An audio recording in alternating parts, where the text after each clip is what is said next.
9. What is the hierarchy of risk control, as outlined in the BORIX guidance note?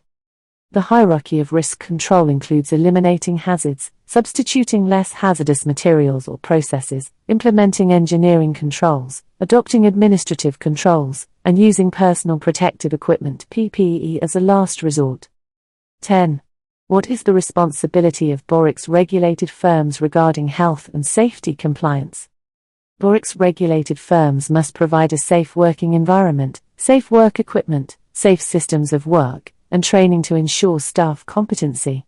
They must also lead on health and safety compliance, with clear written policies and procedures. 11. What level of competency is health and safety required for in the BORIX APC? Health and safety is a mandatory BORIX APC competency required to Level 2. 12. Can candidates take health and safety to a higher level than Level 2 in some pathways? Yes, some pathways allow candidates to take health and safety as a technical competency to a higher level, i.e., Level 3. 13. What are some examples of health and safety considerations specific to different areas of practice? Fire safety working at height, or asbestos risk, are some examples of health and safety considerations specific to different areas of practice. 14. Who enforces the Health and Safety at Work etc. Act 1974? The Health and Safety Executive HSE alongside local authorities enforces the Health and Safety at Work etc. Act 1974. 15. Which act defines the criminal offence of corporate manslaughter? The Corporate Manslaughter and Homicide Act 2007 defines the criminal offence of corporate manslaughter. 16. What is the duty of care under the Occupiers Liability Act 1957? The occupier or landlord in control of premises must take reasonable care to ensure the reasonable safety of visitors. 17.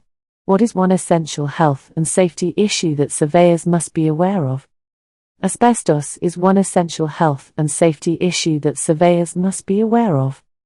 18. What are the three forms of asbestos mentioned in the text? Crocodylite blue, amazite brown, and chrysotile white are the three forms of asbestos mentioned. 19. When was white asbestos finally banned in the UK? White asbestos was finally banned in 1999 in the UK. 20. Which regulation imposes a legal duty to manage asbestos? Regulation 4 of the Control of Asbestos Regulations 2012 imposes a legal duty to manage asbestos. 21. What must be done if asbestos needs to be removed? Asbestos must be removed by an HSE licensed contractor, and the work must be notified using an ASB 5 form at least 14 days before work starts. 22. What type of work involving asbestos must be notified to the HSE? Non-licensed work must still be notified to the HSE if it involves minor short-duration work involving asbestos insulating board or insulation. 23. What guidance note confirms that all surveyors should have undertaken asbestos awareness training? The BORIX Guidance Note Asbestos, Legal Requirements, and Best Practice for Property Professionals and Clients, 4th edition, confirms this. 24. What are some other important health and safety issues concerning property management? Other important issues include lifting operations, Legionnaire's disease, and fire risk assessment, among others. 25. Which regulations aim to improve health and safety standards in the construction industry? The Construction Design and Management Regulations 2015 aim to improve health and safety standards in the construction industry. 26. What is the purpose of the Housing Health and Safety Rating System HHSRS?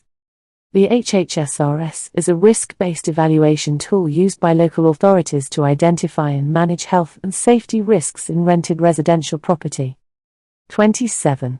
What are the most serious hazards under the HHSRS allocated? Hazards allocated a Category 1 rating pose a serious threat to the health and safety of occupants and visitors. 28. Who is responsible for keeping gas installations in a safe condition, according to the Gas Safety, Installation and Use, Regulations 1998? Landlords are responsible for keeping gas installations in a safe condition, according to the Gas Safety, Installation and Use, Regulations 1998. 29. What must be provided to tenants before moving in regarding gas safety? A gas-safe registered engineer must undertake annual gas safety checks, and tenants must be given a copy before moving in. 30. What regulation applies to electrical installations in the private rented sector? The Electrical Safety Standards in the Private Rented Sector England, Regulations 2020 apply to electrical installations in the private rented sector. 31. What are the duties of a client under the Construction Design and Management Regulations? Duties include appointing other duty holders, allocating time and resources, and providing information to other duty holders. 32. What should surveyors assume responsibility for, according to the Borix Guidance Note? Surveyors should assume responsibility for their own safety, the safety of colleagues, and the health and safety of others in the workplace. 33. What concept introduced by the Guidance Note emphasizes individual responsibility for safety? The concept of the safe person emphasizes individual responsibility for safety.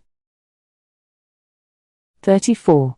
What type of equipment is required to be kept in a safe condition, according to the Lifting Operations and Lifting Equipment Regulations 1998? Lifting equipment must be kept in a safe condition according to the Lifting Operations and Lifting Equipment Regulations 1998. 35. Which legislation bans smoking in substantially enclosed workplaces and public places? The Smoke-Free Premises and Enforcement Regulations 2007 bans smoking in substantially enclosed workplaces and public places. 36. What is Legionnaire's disease caused by? Legionnaire's disease is caused by Legionella bacteria released into the air by purpose-built water systems. 37. What is the key legislation regarding working at height? The Work at Height Regulations 2005 is the key legislation regarding working at height. 38. What should be done before any inspection involving working at height?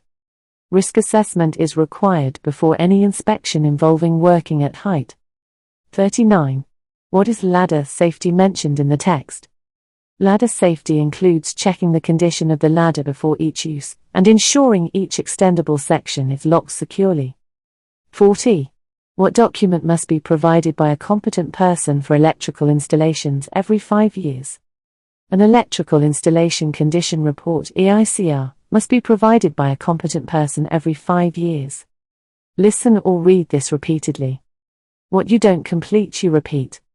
To which country is the health and safety? Questions and answers on CDM 2015 regulations. Q1. What is the primary purpose of the Construction Design and Management, CDM, Regulations 2015?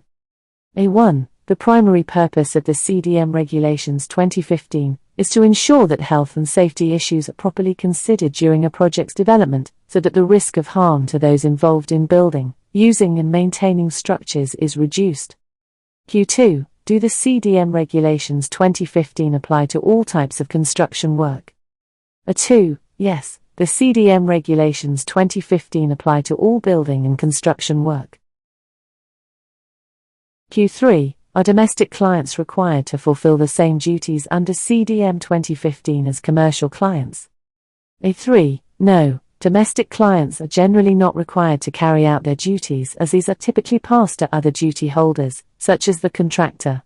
However, commercial clients must make arrangements to manage their projects to ensure health and safety risks are managed proportionately. Q4. What are the primary responsibilities of a principal designer under the CDM 2015 regulations?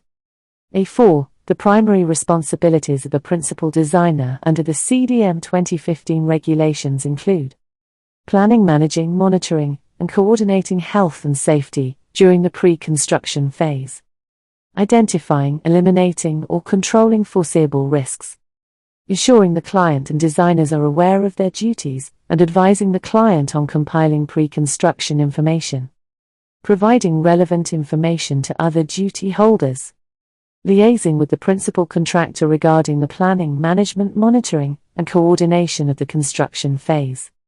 Q5. What are the key duties of a client under the CDM 2015 regulations?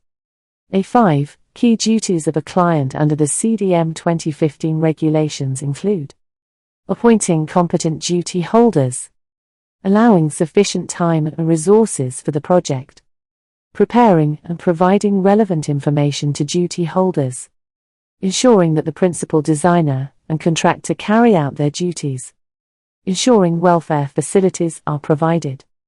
Q6. What are the key implications of the CDM 2015 regulations for clients?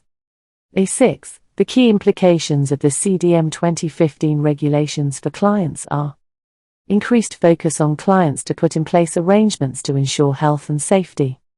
Clients can no longer assign their legal responsibilities to agents. There must be a declaration of how long contractors will be given to plan and prepare for construction work.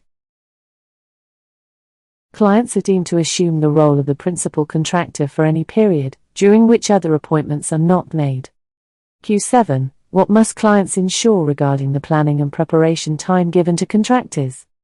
A7. Clients must ensure there is a declaration of how long contractors will be given to plan and prepare for construction work.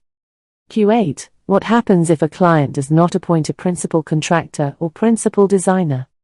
A8. If a client does not appoint a principal contractor or principal designer, they are deemed to assume the role of the principal contractor for any period, during which other appointments are not made. Q9. Can clients delegate their legal responsibilities under the CDM 2015 regulations to agents? A9. No, clients can no longer assign their legal responsibilities to agents under the CDM 2015 regulations. Q10. What should clients provide to ensure the welfare of workers on a construction site? A10. Clients should ensure that adequate welfare facilities are provided for workers on a construction site. Sure. Here are some questions and answers based on the Considerate Construction Scheme, CCS. Questions and answers. Q1. What is the primary goal of the Considerate Construction Scheme, CCS? A1. The primary goal of the CCS is to promote responsible and considerate practices in the construction industry, aiming to improve the industry's image by encouraging sites companies and suppliers to operate with respect for the community, the environment, and their workforce. Q2. How does the CCS encourage respect for the community? A2. The CCS encourages respect for the community by minimizing the impact of construction activities on local residents and businesses, ensuring clear communication about potential disruptions, and addressing complaints and feedback promptly and effectively. Q3. What environmental practices are promoted by the CCS? A3. The CCS promotes environmental practices such as reducing waste, pollution, and resource consumption, enhancing biodiversity and ecological value, and adopting sustainable construction techniques and materials. Q4. In what ways does the CCS aim to improve safety in construction? A4. The CCS aims to improve safety by maintaining high standards of safety for workers, visitors, and the public, ensuring proper training and awareness of safety protocols, and reducing risks associated with construction activities. Q5. How does the CCS ensure that construction workers are valued? A5. The CCS ensures that construction workers are valued by providing fair treatment, paying conditions, ensuring they are respected and well informed, and offering training and development opportunities to support their professional growth. Q6. What measures are taken to ensure construction sites maintain a good appearance?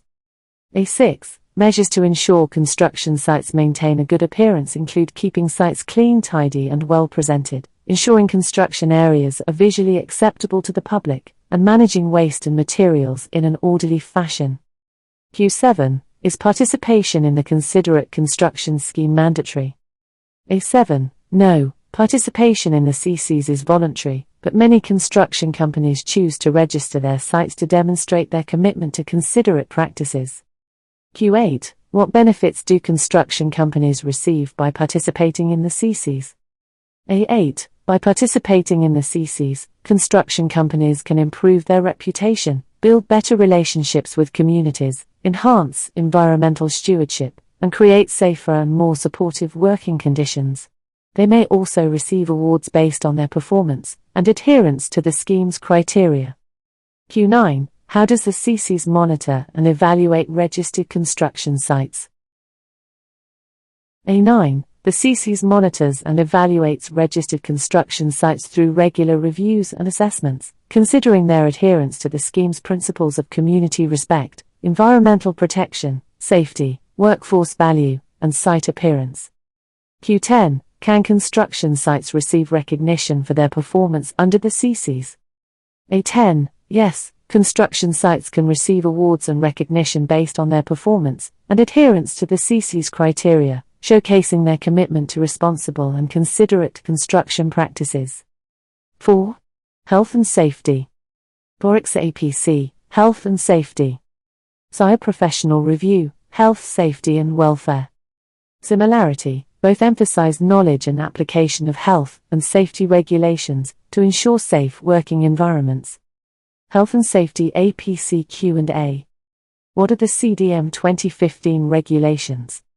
The Construction Design and Management Regulations, CDM 2015, ensure health and safety considerations are integrated into project development, reducing risks to those building, using, and maintaining structures. These regulations apply to all construction work. Domestic clients typically pass their duties to other duty holders, such as the contractor. Commercial clients must manage their projects to ensure health and safety risks are proportionately managed. Principal designer duties. Plan, manage, monitor, and coordinate health and safety during pre-construction. Identify, eliminate, or control foreseeable risks. Ensure clients and designers are aware of their duties and advise on pre-construction information. Provide relevant information to other duty holders and liaise with the principal contractor. Client duties. Appoint competent duty holders. Allocate sufficient time and resources. Provide relevant information to duty holders. Ensure principal designer and contractor perform their duties. Ensure welfare facilities are available. What are the key implications of the CDM regulations? Increased focus on clients to implement arrangements ensuring health and safety. Clients cannot assign their legal responsibilities to agents. Contractors must have a specified period to plan and prepare for construction work. Clients assume the role of the principal contractor if no other appointments are made. What items should be included in the pre-construction information? Project description. Clients' considerations and management requirements, hoarding welfare facilities, traffic restrictions, permits. Environmental restrictions and existing on-site risks, site restrictions, previous H&S files, ground conditions, existing services, asbestos surveys, contamination, unsafe structures. Significant design and construction hazards, design risk assessments, suggested method statements, post-contract design work coordination and changes. Health and safety file requirements. What is included in the construction phase plan? Project description. Management processes, site inductions, training communication, welfare facilities, design coordination, site rules, emergency procedures. Arrangements for controlling significant site risks, handling deliveries, working at height, deep excavations, preventing falls, site segregation, plant and equipment maintenance, asbestos removal, noise and vibration reduction, manual handling. What is included in the H&S file? Information useful for planning future works or maintenance. Description of the work carried out. Residual hazards and their management, surveys on asbestos, contaminated land, water-bearing strata, buried services. Key structural principles: bracing, stored energy sources. Hazardous materials used: lead paint, pesticides, special coatings. Location of significant services: underground cables, gas supply, firefighting services. What is an F10? A form to notify the HSE of a project containing construction site address, local authority name, project and construction work description, client and principal contractor contact details, time allowed for the PC to plan and prepare, plan start date, construction phase duration, a number of workers on site at any one time. What does RIDDOR stand for? Reporting of injuries, Diseases and Dangerous Occurrences Regulations 2013. Requires the responsible person to notify the HSE of any death, reportable injury, disease, or dangerous occurrence, online or by phone for deaths and serious injuries. What incidents are reportable under RIDDLE? Death and major injuries, for example, loss of consciousness, loss of limb. Occupational diseases. Dangerous occurrences, for example, explosions, hazardous substances, structural collapse, collisions. Gas incidents. What does COSH stand for? Control of substances hazardous to health. Regulations aimed at avoiding or exposure to hazardous substances proportionate to the health risk. What H&S precautions do you take when going on site? Ensure I have PPE and have completed a site induction. Who do you inform that you are going on site? Sign in the attendance register and report to the site office. Keep my company updated on my whereabouts. What does PPE stand for? Personal protective equipment. What PPE do you wear when visiting a site? Hard hat. Boots. Goggles. Gloves. High-vis vest. Ear defenders if required. Face mask if required. Have you passed the CSCS test, and how did it benefit you? Yes, if applicable, it increased my awareness of health and safety issues on construction sites. What does CSCS stand for? Construction Skills Certification Scheme. What measures did you or your company take to ensure good standards of health and safety on your project? Prepared work risk assessments. Wore personal protective equipment on site. Adhered to contractors' site rules. Attended site inductions. Discussed health and safety at meetings. Reported visible risks, for example, traffic management issues. What is a risk assessment? A careful examination of what in your work could cause harm, ensuring you've taken sufficient precautions to prevent harm as far as reasonably practicable. What are the 5 steps to risk assessment? 1. Identify the hazards. 2. Decide who might be harmed and how. 3. Evaluate the risks and decide on precautions. 4. Record your findings and implement them. 5. Review your assessment and update if necessary. What is the role of the HSE? To prevent work-related death, injury and ill health. Provide guidance, statistics and research support to the public and businesses. What are the powers of the HSE? Inspectors can visit sites without notice, talk to workers, and take pictures and samples. Issue written or verbal information and advice. Conduct planned inspections to encourage good H&S practices. Respond to complaints or follow up on investigations. Impose sanctions, including stop and improvement orders. What is your company's health and safety policy? Prevent work-related injuries or illnesses. Prevent damage to property and/or equipment from our activities. Prevent adverse environmental impacts from our projects or operations. Staff responsibilities. Take responsibility for safety and comply with safe systems of work. Act responsibly, report incidents and near misses.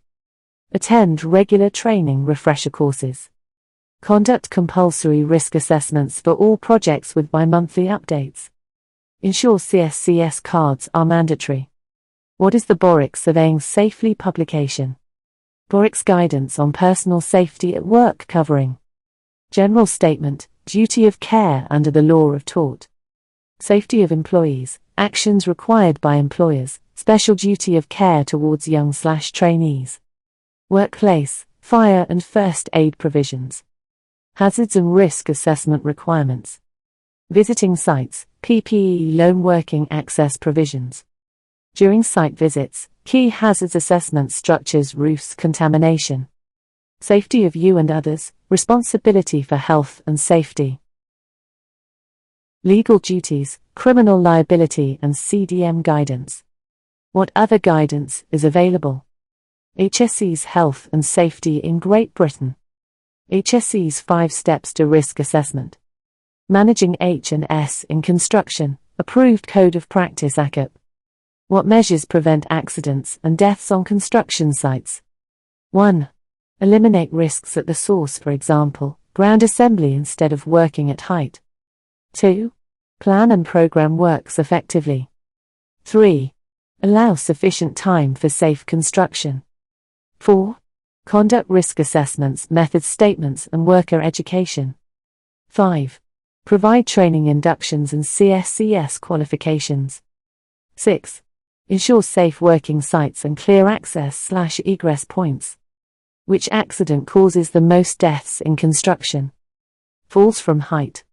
What is the Considerate Contractors Scheme? Established in 1997 to improve the image of construction.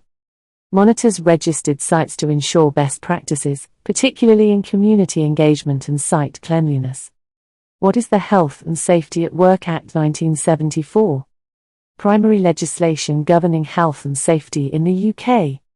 Places a statutory duty on employers to provide safe systems of work and equipment, protecting employees and others affected by their activities. The Act aims to secure the health, safety and welfare of people at work. Protect others against health and safety risks from work activities. Control dangerous substances. Regulate emissions into the atmosphere. Employers with 5 or more employees must have written health and safety documents detailing the organization's health and safety structure. Keeping safe during your UK garage conversion, health, safety and welfare. A garage conversion can be a fantastic way to gain extra living space in your UK home. But before the excitement sets in, it's crucial to prioritize health, safety and welfare throughout the project. Here's a breakdown of key areas to consider. Planning for safety.